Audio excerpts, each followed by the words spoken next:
A young woman crouches on a dusty strip of grass alongside a busy Boston thoroughfare, and plunges a needle into her arm. Around the corner, a couple stands zombie-like in the middle of the sidewalk, oblivious to passing pedestrians on a muggy morning. Farther down the road, a man injects heroin into another man's hand beside a gas station convenience store.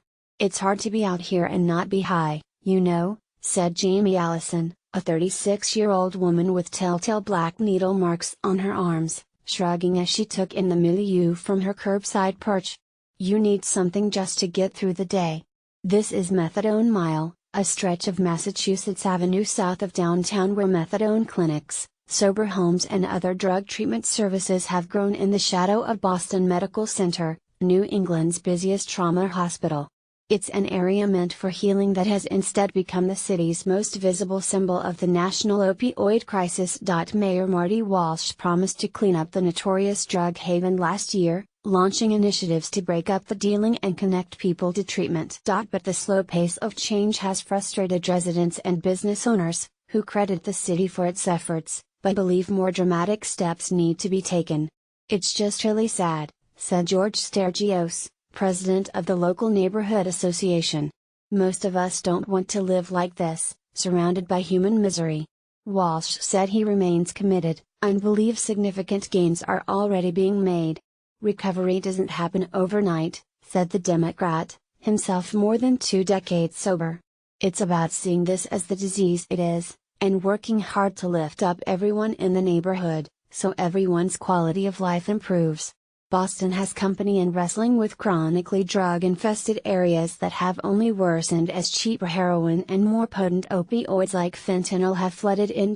In Los Angeles, a 50-bed sobering center opened on Skid Row in January. People can sleep off their high, receive food and get connected to substance abuse treatment and other city services. This month, San Francisco will take a page from Seattle's 6-year-old LEAD initiative with a plan to connect low-level drug offenders in its Tenderloin and Mission districts to housing, mental health counseling and other services instead of prosecuting them.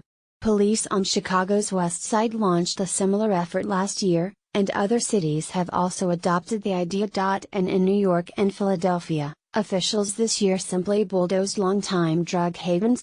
Boston's approach has involved, among other things, more police patrols, a new addiction outreach team, and a $1 million engagement center meant to draw crowds off the main road with free coffee, air conditioning, television, internet and other amenities. A nonprofit agency at the center of the area, which the city and local healthcare providers have tried to rebrand as Recovery Road, also opened a small room where heroin users can safely ride out their high, but not inject there, under the supervision of nurses and without cost or fear of arrest. More than a year later, the daytime crowds gathered near the main intersection have thinned, but the nights are as busy as ever, forcing most businesses to hire overnight security guards and making it hard to retain staff and customers, said Susan Sullivan, executive director of the local business association. Residents, meanwhile, still find discarded needles in their yards and people injecting drugs on their front steps,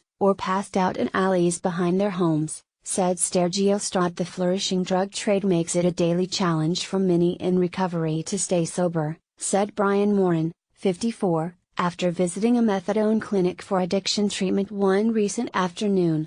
"It's hard to walk through here," he said, slowly navigating the gauntlet of people dealing and using drugs, many of whom he knows by name. "It's like society has turned a blind eye to this.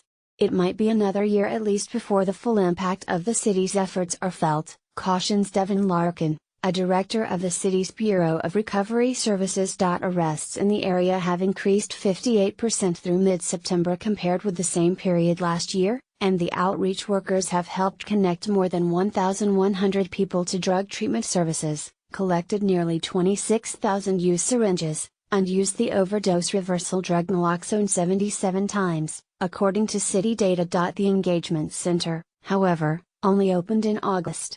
Officials say it is contributing to increased activity at a nearby one-stop center for substance use treatment services, but some community activists wonder whether it's a misguided use of taxpayer resources. At the Hope House, a local substance use treatment center, CEO Fred Newton said he is optimistic that Massachusetts is turning a corner in its battle against heroin. The number of opioid-related deaths in the state fell,